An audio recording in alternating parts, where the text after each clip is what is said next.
I'm glad you're joining us on Radio Free Georgia's In Tune to Nature program. I'm host Carrie Freeman, coming to you from Atlanta in December of 2021. Today, we're going to be talking about the reticence of humans to fully acknowledge our animality and our mortality, our subconscious anxiety at admitting we are yet one of billions of vulnerable creatures on our planet, and how a focus on helping other species and even maybe changing our self-perceptions in a more humble way, not creating a narrative of ourselves as more unique, superior beings, may be fundamental to reducing discrimination and building a healthy relationship with other humans and the rest of the animal kingdom. That's it. That's all we're doing today. No big deal.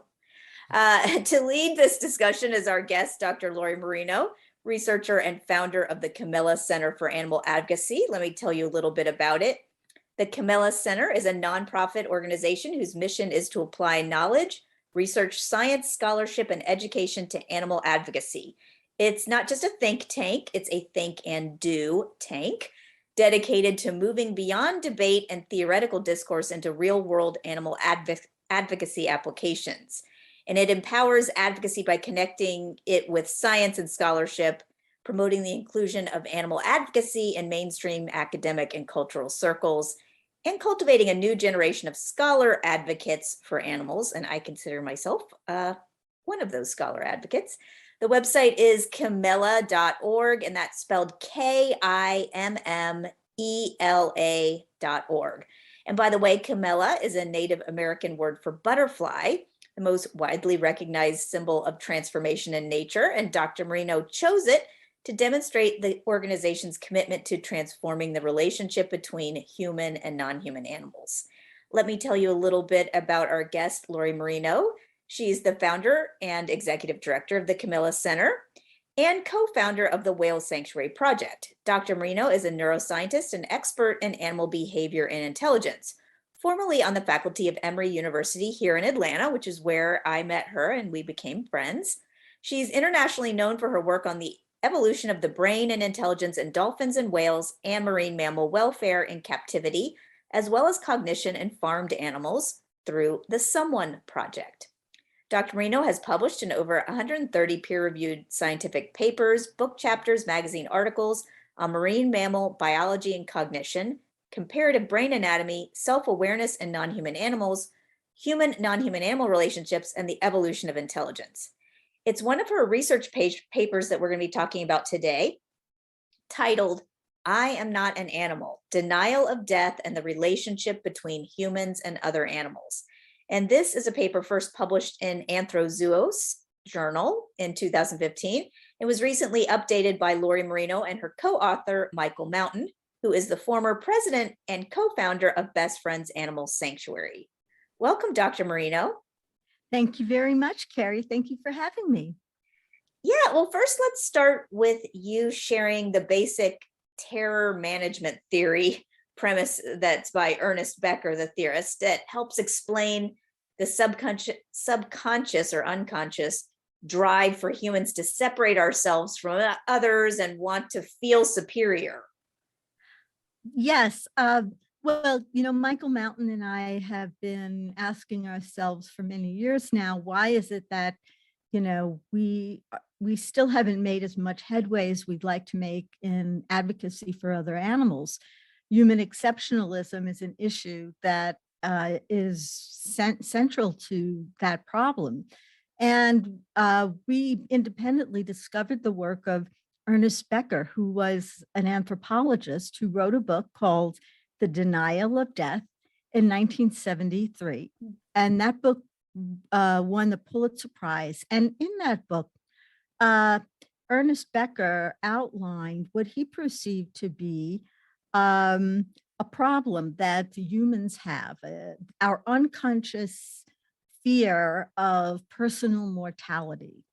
So he said, look, humans are smart and we're very aware, and we're also very aware that we are going to end someday. And that strikes fear in our heart. And it's pretty unconscious. And what that does is, drives us to seek comfort in our cultures, in feelings or feelings of superiority, putting down other groups of people. And out of that came a social psychology field called terror management theory, which was developed by 3 social psychologists in the 80s, and now is a worldwide social psychology field, which takes the work of Ernest Becker, produces hypotheses about what people will do when you remind them of their personal mortality, and shows in hundreds of studies across so many different cultures that when you do that, people act in a predictable way. And you can push people's ideas and concepts and even biases and prejudices around by manipulating their fear of their own mortality. So it's really, really fascinating. It is fascinating. And I know that you and Michael are both dedicated animal advocates. What made you hone in on this psychological literature on human denial of our mortality as being foundational to advancing animal protection? Well, terror management theory has a lot to say about 2 big parts of what's wrong in this world, right? One is how humans treat other humans, Right. and how humans treat other animals. And it happens to have a lot to say about both of those because they both stem from the same fear, same unconscious defense mechanisms. And so we were both looking for something that could explain why, after all of these attempts, we still are exploiting animals, using animals, and still living by a really outdated view of nature, where we put ourselves on top of everything and proclaim that we're exceptional, we're not animals, and that gives us a right somehow to do whatever we want with the other animals. And what is that? And where does that come from? And is that even tractable? Yeah, because I know you cite in the paper, so many of the problems that have exacerbated, whether it's extinction or, expansion of factory farming and consumption of animals, even Yes. though we're more aware of the problems with all these things and that we need to solve them. And it's not like people maybe don't care at all. I think they do. Mhm. And we know, especially work of yours and your scientific colleagues, about the cognitive abilities of other animals, that they're really not, it was very convenient in years past to just say they were dumb or they were almost like robots and they weren't, they don't have a soul and all these different things we would say to make it seem like, we didn't have to think at all about them or they couldn't suffer. And now we know all that's not true. They do suffer. So then, okay, with all this knowledge, why aren't things changing? So that's kind of part of what you Why were. aren't things changing? Why aren't they changing as fast? And what's the resistance? And I think the resistance comes from this unconscious defense against feeling like we are on a par with the other animals. I mean, as Michael says, the rallying cry of our species is, I am not an animal. Yeah. And And part of that seemed like it was from from your paper in the terror management theory. They talk about our need for immortality. So it's like one of the things that gets triggered if we hear about our death and we think of ourselves as a vulnerable biological species who might die just like any other animal or anybody else. We seek maybe religion or other forms of like legacy or afterlife. And so maybe that's part of why so many human cultures have different stories about us living beyond our human time. It's all about trying to escape death. And yeah, we don't want to be animals because we know that if you're an animal, you die and you go into the ground. And it's all about escaping animality.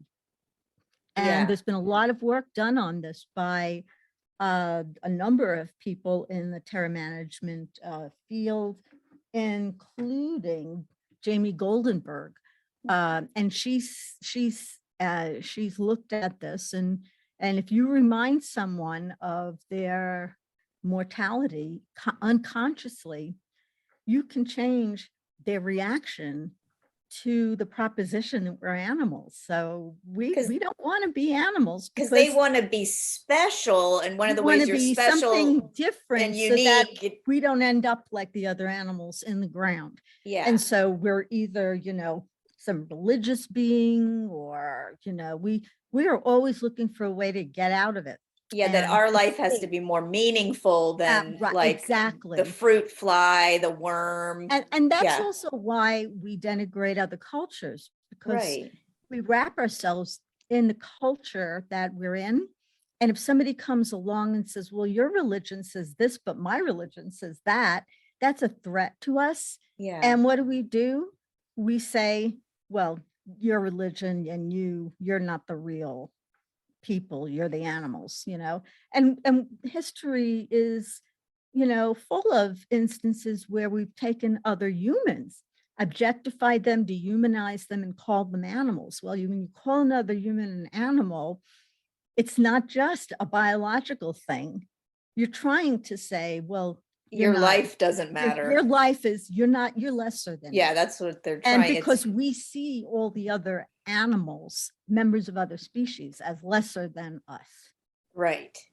And was there any new insights since you kind of updated it since 2015? Was there something that you wanted to look at related to more recent scholarships? I don't know if you found any new insights. Well, I mean, we updated everything in terms of the state of the situation now for animal advocacy. We updated in terms of new studies that have been done in terror management theory, but most importantly, we updated how we ended, how we concluded, because a lot of people have put forth the notion that, well, if we just, commune with nature, we'll lose our fear of mortality, and we no longer, will feel like we don't want to be animals. And I don't think it's as simple as that. I wish it were. Yeah. I think that both Michael and I've come to the conclusion that this is so deep in our psyche that, first of all, we need to recognize that human exceptionalism is so embedded in the human psyche that it's going to be very difficult to sort of de-entrench that. Avoid it, or like just to prevent it. And so what do? Well, you first have to recognize it, and then, in a sense, work around it. Develop ways to advocate and protect other animals from us that don't involve necessarily humans completely giving up the notion that they are not animals, because I don't know if our species can do that. Yeah. I don't know. And in the meantime, what we can do is recognize that's who we are as a species, work around it by giving back to the animals, undoing, by restitution, by all the things that we can put in place that essentially protect the other animals from this animal, from us, from the animal that doesn't claim to be an animal. Exactly. So and essentially what you're saying in the end is that maybe we can't prevent this almost subconscious drive that we might have that gets triggered every time we recognize our mortality, this sense that we want to be someone special, and maybe to do that means we have to denigrate, or we accidentally, or accidentally is not the word, but our reflexes to maybe denigrate someone else in comparison to us. At least if we know that, we might not be able to prevent the initial reaction, the gut reaction, but if we know that that's happening on a somewhat conscious but mostly unconscious level, we could at least change our behaviors to say, well, I'm not going to discriminate, or I know that it's, making me insecure, right? And so, because it's pretty embarrassing. I mean, in a way, this is embarrassing findings about us. Do you know what I mean? Like that we would put down it's not very flattering. That we would put And down other people and other animals so that we could kind of protect ourselves as someone special for purposes of kind of survival of sorts. right, So, but if exactly, we exactly. know that it's not a personal statement about ourselves, it's just something that's triggered, and you're saying like, then we could recognize, okay, but it's created, all this human exceptionalism has created a vast problem, which is why we have extinction of species, which is why we have climate change, Exactly. which That's is why exactly we're what we're saying. eating and Yeah. killing billions of animals and researching on them and capturing them and doing all Putting kinds them of in poor factory farms and zoos and labs and zoos and right. aquariums. I mean, this is all about human exceptionalism, that we can do it. And not only that we can do it, unconsciously, we want to do it because of the fact that it shows us that we are not them. I We're not know on the plate. I've always thought this is true, and I've mentioned this a little in my book, although I haven't theorized a lot about it. But just in terms of we don't want to be prey, because a lot of times I'm studying veganism and Yes. the way we should talk about it. And one of the reasons I think a lot of people can't give up eating meat, or it's something taboo to talk about by politicians and stuff, even though it's clear that we shouldn't be doing this because it's not sustainable and it's cruel and unnecessary. But I think it keeps happening because on some level, even though we see other certain carnivorous and omnivorous animals eating each other or other animals, we use that as an excuse, like why we can do it too. But Exactly. I think ultimately we think, well, they're like, we look at deer where they're prey, like they're made of meat, as if we're not made of meat. But I Yeah, know that we exactly. know that we're made of meat and that our flesh is also edible. So I think if we say we're special and we eat other animals, then it kind of seems like we're the top. We're on the top. It's the scala natura, the ancient Aristotelian view that there's a hierarchy of nature and we're on the top. All the other animals have their place on the Yeah. ladder. And then above us, are all these deities and religious entities and angels and God and whatever you want to call them. But we are definitely in a special place on that scala natura, on that great chain of being.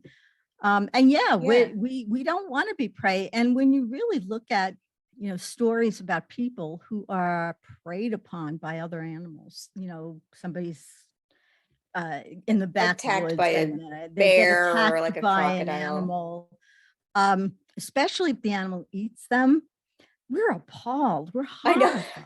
I mean, we're just, how can that happen? Like, we're not prey. How Right. dare that other animal assert themselves in that way?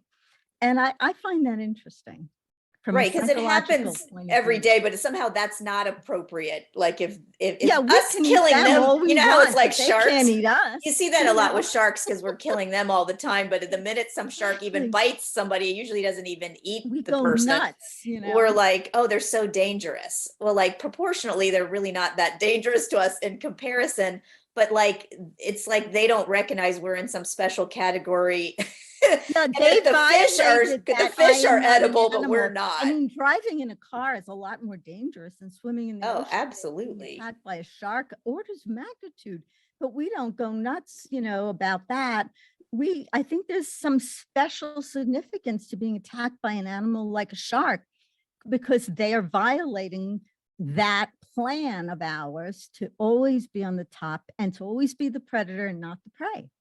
Yeah, and I know like when I'm floating in the ocean or when I'm going on a nature hike, I recognize like, yeah, I'm more subject to being prey in this environment, but likely not because honestly, we've killed off most of our carnivorous animals. Yeah. But even so, they don't really want to attack me. So I'm not that concerned. But also if it happened, it's like, well, I've put myself in their environment. I have no right to Exactly. be any more protected than a deer or anyone else, fishes or anyone else made of Exactly. meat and so I think anyway, there's a certain kind of just recognition of my biological self. And then I'm not someone special just because I'm there on a hike. I don't get a pass. No, that's right. You don't get a pass Yeah. just because you don't want to be preyed upon. And they don't And know you're I'm not busy writing special. books and I have a radio show to host for God's sakes. I don't have time to get And eaten by a we want to bear. say we're special, but we're not. I mean, we're just not. I mean, every species is unique and special in their own way, and we all know that. But as far as being qualitatively different than the other animals, we have yet to find anything that makes us anything other than a great ape. And, you know, Yeah. I've been saying this for years. We are great apes, full stop. That's fine. Why? And so, you know, but it becomes so much more than just a biological category. When you call somebody an Yeah. animal, you're not just saying you're a great ape. Get over it. You're a great ape. You're doing something a lot more. You're degrading them in a Yeah. very special way. It's Yeah. it's been deployed in racist ways and in other ways to, on purpose, the notion of calling humans animals. Exactly. And it's hard for us in the animal protection movement then to re-empower the term or the notion of claiming our animality, given the grotesque way that that word has been used. Instead of us celebrating that we're all part of the animal kingdom, it's something we have to constantly I don't know, people, particularly people of color in a white dominated world, have had to constantly fight against. So I think it then becomes difficult for people to embrace the notion that we're all animals, and it really isn't an insult when it has been used, as you said before, to make it so that someone doesn't have the full spectrum of human rights. So I mean, it's just so there's so much going on with the term. Weaponized. Weaponized. We've been talking, what we've been talking about now is like psychological and biological history, along with cultural and political history, that all kind of combines to make this subject so complex. And what we find interesting about Becker and all the work that's come out of it is how it's really held up in experimental studies. Yes, so many studies. And it's so deep that it really is at a level where if we can look at things at that level, it really gets to everything else above it. Yeah. If you're just joining us on Radio Free Georgia, this is In Tune to Nature. I'm host Carrie Freeman, and we're talking with Dr. Lori Marino, Executive Director of the Camilla Center for Animal Advocacy. We're going to need to wrap it up due to time, but I was just going to ask you, based on your research, do you have any strategic advice for those of us in environmental and animal protection organizations about how we should approach our campaigns, knowing that people can be triggered about their mortality, or that it might be hard to get past some of this? Like, is there something that maybe would change how you as an activist approach other people on this topic? Well, I think just to be aware that that's something that's deep in the human psyche, this human exceptionalism, and the reason might be because of what Becker said. And also to not have expectations that can be, changed easily or overnight. Yeah. So, do things that, I feel very strongly about legal rights for other animals, because they protect other animals from us. We have to, in a sense, put in place protections for other animals that don't always depend upon everyone agreeing on that, and it's something normative like that. Just because we're never going to get to the point where everybody wants to be vegan or wants to not see animals in zoos. So with that full knowledge, what do we do to protect the animals so that we can not use them in those ways? Yeah, that's actually really profound, this notion that we might never be as good as we want to be. But if we recognize that what we're doing is harmful and wrong, because we have all this information about animal cognition and all the harms and the ecological harms and the individual harms to the suffering, that we owe them something to protect them from the worst aspects of ourselves. Even though we don't really mean to do these things, and we don't mean for our lifestyles to be so destructive but they are. Right. So like, what can we do to protect them from ourselves and the worst aspects of ourselves? Knowing that we are fallible animals. Yeah. Just like everyone else. Because I'm really into the we are as a species. Moral progress and like us becoming this really altruistic individual. But and I think as we strive for that, one of the ways we can, if we say that's the best aspect of ourselves would be caring for others, is let's put some of these protections in place, legal and policy protections, as you say, so that animals are better defended against our inclination towards this human superiority. Exactly. I think that's exactly it. That's exactly. Well, let's end while we said something smart. Okay. Yeah. Know thyself. Yeah, right. Well, that's the end of our show. I want to thank Dr. Lori Marino for being with us on Radio Free Georgia's In Tune to Nature program. And thank you for the work you do as a scholar advocate for the more than human world in applying your scientific research skills towards findings that help us humans see how and why we should treat non-human animals with more respect.